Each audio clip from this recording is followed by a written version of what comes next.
الحمد لله رب العالمين الذي نحمده ونستعينه ونستغفره ونؤمن به ونتوكل عليه ونعوذ بالله من شرور أنفسنا وسيئات أعمالنا من يهده الله فلا مضل له ومن يضلل فلن تجد له وليا مرشدا.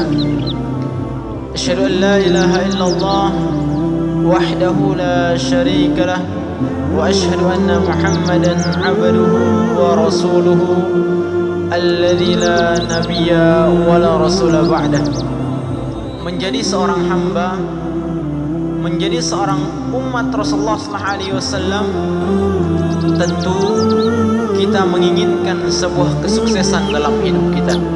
Menjadi orang-orang yang beruntung merupakan suatu dambaan setiap orang, baik itu anak-anak, orang dewasa, orang tua, semua kita menginginkan kesuksesan.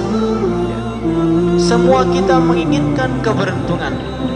Seorang tajir, seorang yang bisnismen, dalam melakukan aktivitas perdagangannya, pasti dia akan ingin mendapatkan keuntungan, ingin menjadi orang yang sukses, dan tidak ingin menjadi orang-orang yang merugi.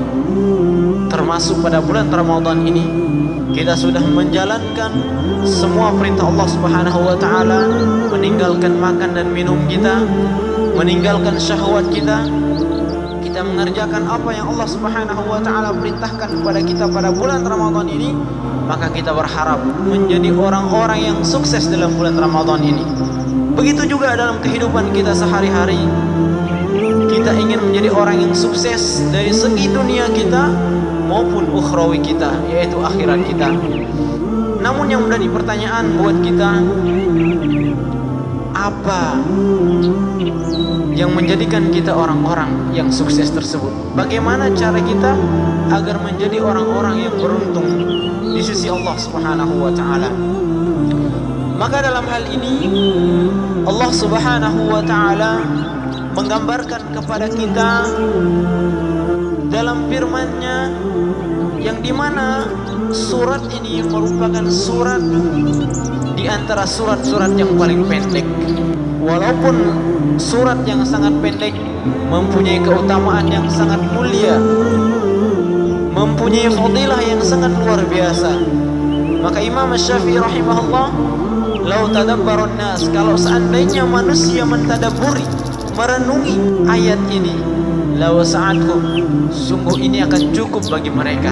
Al-Imam Muhammad ibn Utsaimin rahimahullah mengatakan, yang dimaksud tersebut adalah ketika seorang hamba mengamalkan 4 yang ada dalam aturan Allah Subhanahu wa taala, maka ini sudah menjadi kecukupan untuk dijadikan sebagai hujjah di hadapan Allah Subhanahu wa taala. Surat apa itu? Surah Al-Asr. Allah Subhanahu wa taala berfirman, "Wal 'asri innal insana lafi khusr illa alladziina aamanu wa 'amilus shalihat wa tawasaw bil haqqi wa tawasaw bis sabr." Allah berfirman demi masa. Yang pertama, Allah Subhanahu wa taala menggunakan qasam, sumpah. Perlu kita perhatikan, ketika Allah Subhanahu wa taala menggunakan kalimat sumpah, kata para ulama, ini menunjukkan ada berita yang sangat penting yang ingin disampaikan oleh Allah kepada kita, maka kita harus mentadabburinya. Allah Subhanahu wa taala boleh bersumpah dengan makhluknya, tetapi kita sebagai hamba tidak boleh bersumpah kecuali dengan Allah Subhanahu wa taala. Allah bersumpah dengan waktu, menunjukkan kemuliaan daripada waktu itu. Maka saking pentingnya waktu ini, Rasulullah mengatakan, "Ni'matani maqulun fihi ma katsirun minan nas, as-sihhatu wal farq." Ada 2 nikmat yang seringkali dilaikan oleh manusia.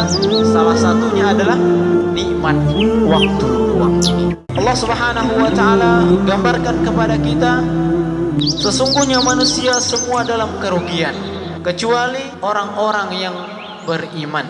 Maka harus kita tanamkan dalam diri kita beriman kepada Allah, beriman kepada para malaikatnya, beriman kepada kitab-kitab Allah, beriman kepada para rasul. Namun para ulama mengatakan bahwasanya iman itu tidak akan tumbuh dalam diri seseorang kecuali diawali dengan ilmu. Ilmu ini menjadi penting dalam menumbuhkan keimanan kita.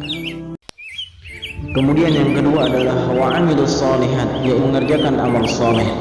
Allah Subhanahu wa taala memerintahkan kepada kita ketika kita ingin menjadi orang-orang yang sukses dunia dan akhirat, maka hendaknya kita melakukan amal saleh. Karena Allah Subhanahu wa taala berfirman, "Man 'amila shalihan min dzakarin aw untha falanahyyannahu hayatan thayyibah."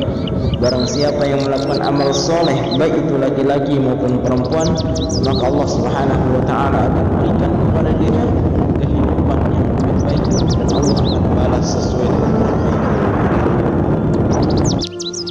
Dan yang terakhir adalah bagaimana agar kita mempunyai komitmen untuk melakukan amar ma'ruf nahi munkar, yaitu berdakwah di jalan Allah Subhanahu wa taala. Wa tawassaw bil haqqi wa tawassaw bis sabr. Allah Subhanahu wa taala mewajibkan kepada kita setiap umat Islam untuk melakukan dakwah di jalan Allah Subhanahu wa taala, menyeru kepada yang baik dan mencegah terhadap kemungkaran. Dan yang terakhir adalah bagaimana agar ketika kita menjalani keimanan kita, meningkatkan keimanan kita, kemudian kita melakukan amal-amal soleh serta melakukan dakwah ini tentu membutuhkan kesabaran. Maka dengan kesabaran inilah yang akan menjadikan kita sukses di dunia maupun di akhirat kelak. Demikianlah yang Allah Subhanahu wa taala gambarkan kepada kita agar kita tidak menjadi orang-orang yang merugi di sisi Allah Subhanahu wa taala. Kita berdoa kepada Allah semoga kita menjadi orang-orang yang beruntung, orang-orang yang sukses di dunia maupun di akhirat kelak. Amin amin ya rabbal alamin. Demikian. Waalaikumsalam warahmatullahi wabarakatuh.